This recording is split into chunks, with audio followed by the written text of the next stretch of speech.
Agarwood, a specialty of the Lingnan region in China, serves not only as a material for incense, but also as a famous and precious Chinese medicines worldwide. In the Guangdong region, farmers who harvest agarwood send it to a freight port, where it is then exported to various countries via waterways. It is believed that this crucial port for agarwood transshipment came to be known as Hong Kong, the Incense Harbor. Today, Hong Kong thrives with a myriad of cargo trade types. Although the agarwood trade has long since dwindled, the city maintains a profound connection with Chinese medicines. Hong Kong is neither a production area of Chinese medicines nor a city with a long history. Yet, why has it evolved into a hub for the trade of Chinese medicines and recently become a base for scientific research? Over the next 2 episodes, we'll delve into the story of the development of Chinese medicines in Hong Kong.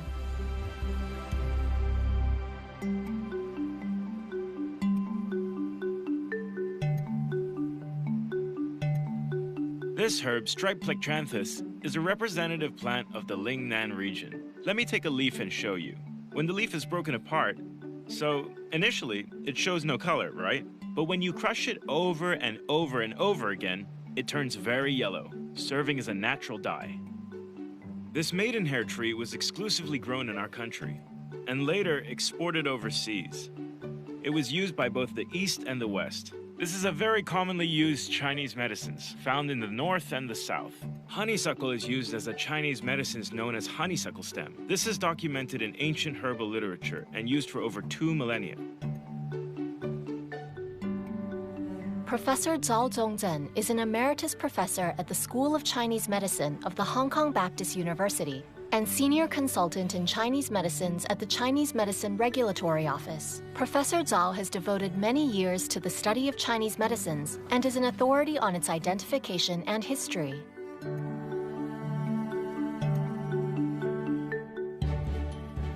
From the ancient Shen Nong Ben Cao Jing to the present-day pharmacopoeia of the PRC, there has been documentation of herbal, animal, and mineral medicines.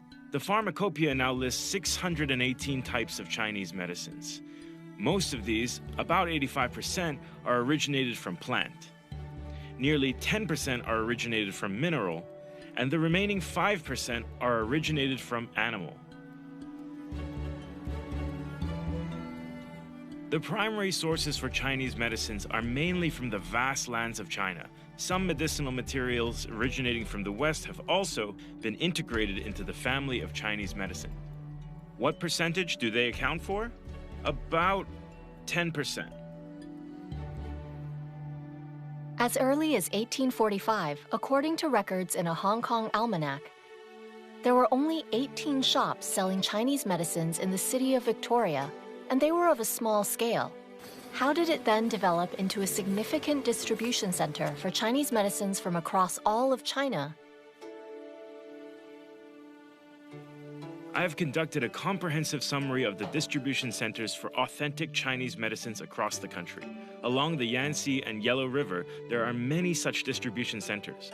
Also, some distribution centers are established in coastal cities like Dalian and Yingkou in the northeast, extending to Tianjin, Yantai, Shanghai, Ningbo, Quanzhou, and of course, Hong Kong. Hong Kong was a newcomer in being a distribution center for Chinese medicines. Ko Shing Street, also known as Herbal Medicine Street, has its unique features. I noticed that among all the Chinese medicines distribution centers in China, only this one in Hong Kong was created on reclaimed land. In 1852, the Hong Kong government initiated a series of land reclamation projects, expanding areas such as Bonham Strand West, and Winglock Street in Sheung Wan. The land gained from these reclamation efforts was partly used to construct docks, warehouses, and other cargo-related infrastructure. This made Sheung Wan's coastal area the key center for Chinese community in Hong Kong on cargo and Chinese medicines trade between the north and south. After the British settlement in Hong Kong, Chinese settlers began to concentrate in the Sheung Wan area. Sheung Wan was quite close to the sea then. Its proximity to the sea with its docks, made cargo transportation convenient. This fostered various commercial activities. Bonham Strand West was once known as Nam Pak Hong Street, flanked by west of Wing Lock Street and part of Queen Street. There, merchants established the Nam Pak Hong Association. The term Nam refers to the goods from Nanyang region. This region included Malaysia and Siam, while the term Pak pertains to the goods from areas south of the Yangtze River and northern China.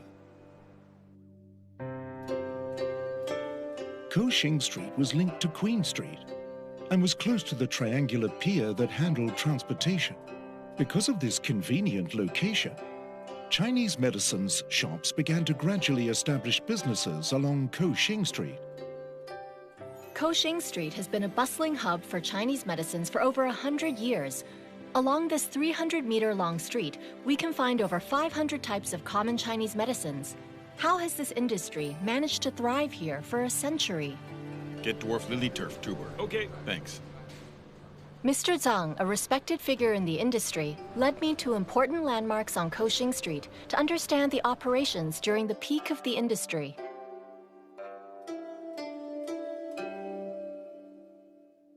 This is Inku Lane.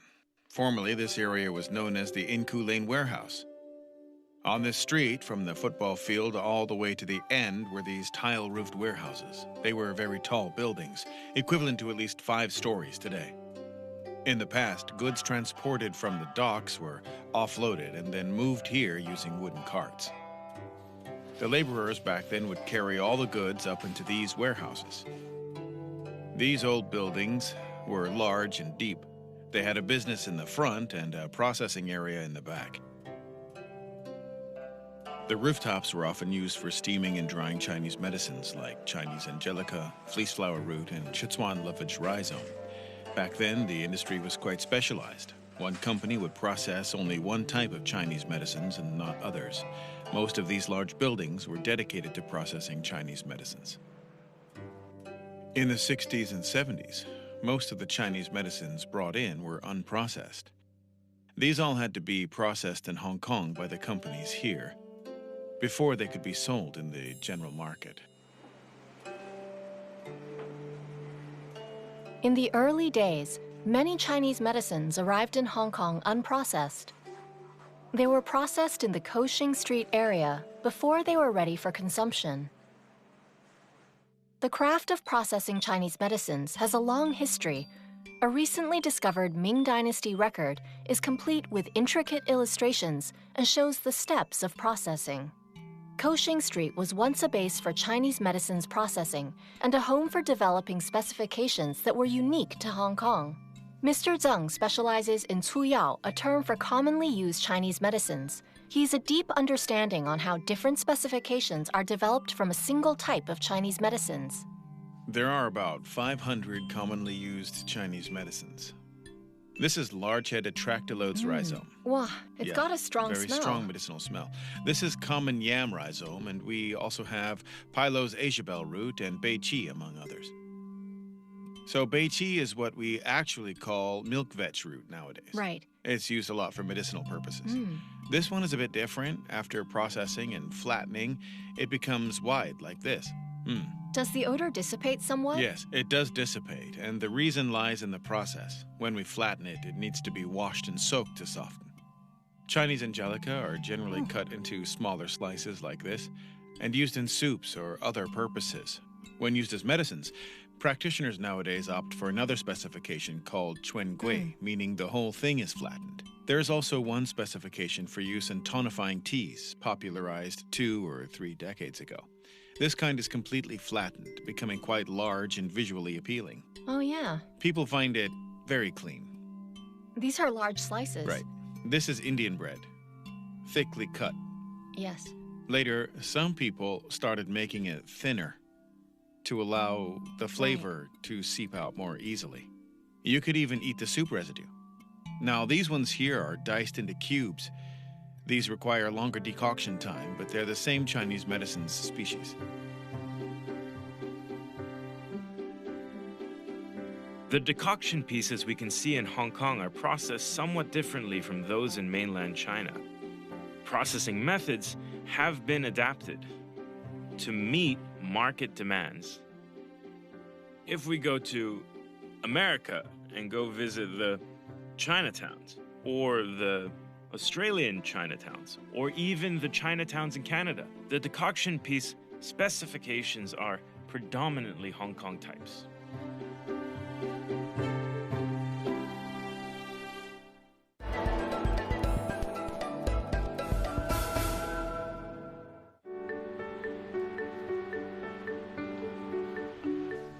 In Hong Kong's local Chinese medicines industry, other than dealing in cuyao, some of the businesses specialize in youyao, which are fine Chinese medicines. There's one particular merchant, a century-old establishment dedicated to this youyao.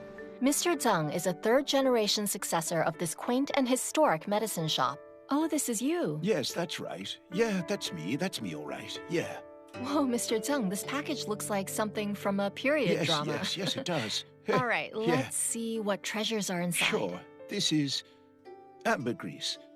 This is just a part of it. It can be quite massive. In Chinese medicine, there's a saying, fragrance relieves pain. In the Middle East, it's used as a scent. And this is musk. Wow, you can really smell the scent as soon as you take it out. Yes, it's very potent. It's unique to the male musk deer. It emits a scent from its musk sac to attract females. Nowadays, they are bred in Russia. Right, I've actually heard about that before. This is rhesus macaque bezoar, which is a bezoar formed in a goat's intestines. What are its effects? It can eliminate phlegm. It's sourced from India and Borneo. And this is cow bezoar. So cow bezoar looks like this. It's a gallstone from a cow, and it's now the most expensive. Really? It's worth a lot more than gold. Why is it so valuable? Recently, the production of cow bezoar has significantly decreased. Its main sources are from Africa, Australia, and South America. The term youyao refers to more precious and special Chinese medicines. Many Chinese medicines are animal-related, and these types of them are the so-called precious Chinese medicines. Yeah. This medicinal amber comes from the northern mountainous regions of Myanmar. It's very brittle and valued for its diuretic and tissue-regenerating properties. How's it used? Do you grind it? Yes, it must be ground into a powder. And this is natural borneol. It's a specialty from the Indonesian region. So they come from the Nanyang region Yes, that's in the right. south. They're from Nanyang. During the Indian Ocean tsunami, the old camphor trees on Medan in Indonesia were all completely destroyed. So there hasn't been any new production since then. What medicinal value does it have? This is used for opening the orifices and refreshing the mind. Oh, Yeah. I really need that. Oh, yes, that's right, yes. Our shop sign is probably older than I am. Now, some items are no longer for sale, like toad venom. Rhinoceros horn is prohibited now, however, Sulu pearls are still sold, as well as cow bezoar, natural bordeaux, and Kangding musk, ambergris, amber and rhesus Amber macaque too. bezoar are also available. So these few signboards are a real testament to history, aren't they? In 1902, our company was established in Guangzhou. Our company primarily sold natural bordeaux and amber among a few other items. Later, possibly through recommendations, we introduced medicinal materials that we sourced from other regions, expanding our variety. These were usually imported from overseas.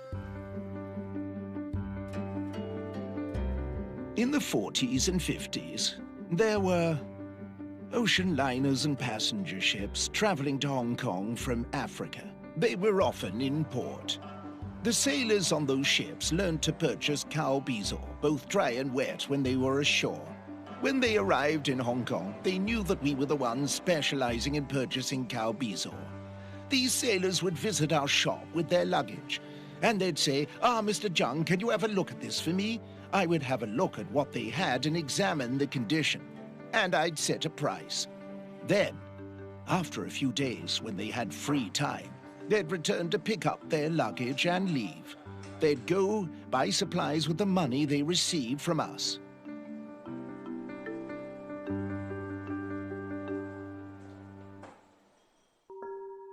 About 10% of Chinese medicines are not produced in mainland China and must be imported from Southeast Asia or even globally.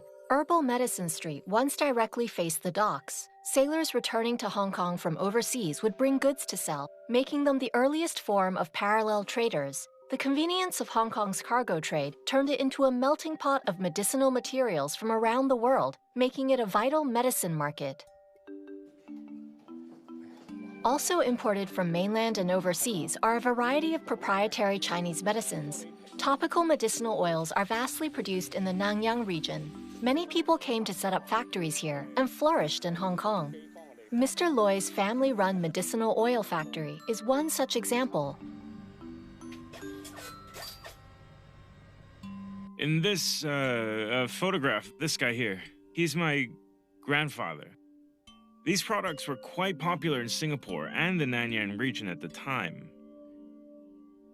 My grandfather, when he was a young man, moved to Singapore, where he acquired their traditional formulas and began his business.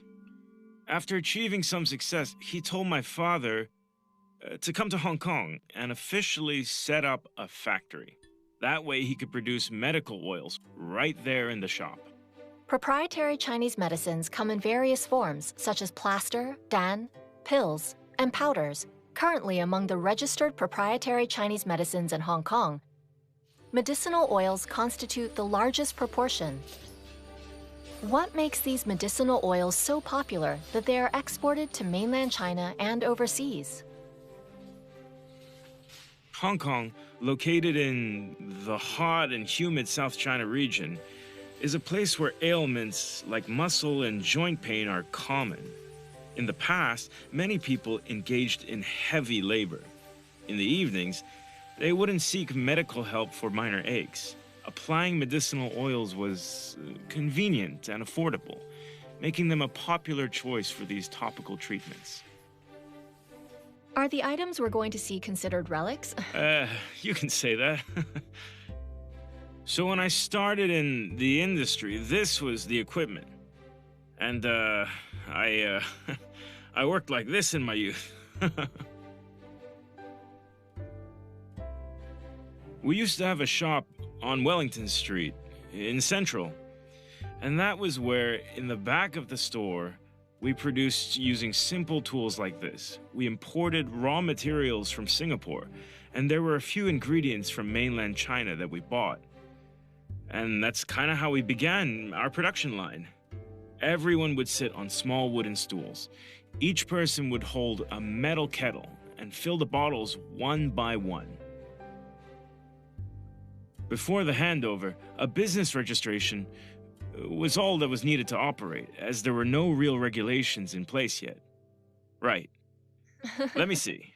Before the handover, Mr. Loy hoped to export his medicinal oils and applied for certification for his products from the government at the time. However, he received a letter stating that his products did not fall within the legal definition of pharmaceutical product and medicine.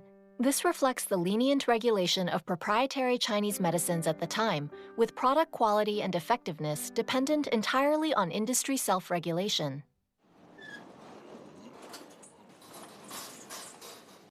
Back then, we had many orders. We'd be continuously gathering and dispatching goods, working from morning till about 6 p.m. Every day, the shop would start by distributing goods to local retailers, followed by inspecting and accepting Chinese medicines delivered from mainland China, and then processing export orders. On Herbal Medicine Street, wholesalers like Mr. Zhang have not significantly altered their operating methods over the years. The most substantial change has been in business volume, which has not reached the peak of the 60s and 70s. The 60s and 70s were the most prosperous. The whole street was bustling with trade. The value of those goods and Chinese medicines was high because exports had to go through Hong Kong, including those to and from Taiwan and Southeast Asia.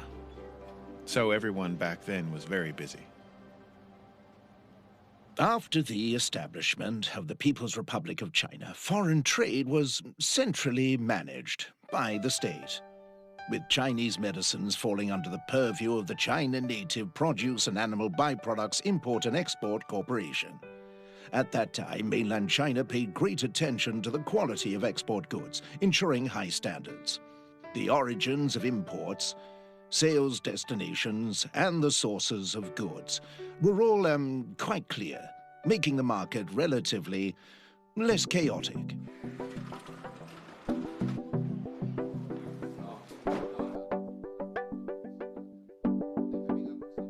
In the 60s and 70s, Hong Kong's Chinese medicines traders received exclusive supplies from mainland export companies, ensuring both the price and quality of the Chinese medicines they sold. On the other hand, the industry also benefited from Hong Kong's advantage as a global market connector, turning the short stretch of Ko Shing Street into a bridge for Chinese medicines to reach international markets. However, in the 1980s, with mainland China's reform, the industry's operation began to change. Hong Kong and overseas Chinese medicines traders could now buy directly from farmers at the production sites, and the influx of cheaper Chinese medicines disrupted the market, impacting businesses. Additionally, the lack of regulation in sourcing at that time had led to several poisoning incidents of Chinese medicines being confused with toxic ones, and undermined public confidence in Chinese medicines. The ups and downs of Herbal Medicinal Street mirror Hong Kong's development from its establishment to the eve of its handover. As the handover approached, this traditional industry faced numerous challenges. How did Hong Kong's Chinese medicine sector meet these challenges and continue contributing to public health? Next time, we'll explore the modernization of Chinese medicines in Hong Kong.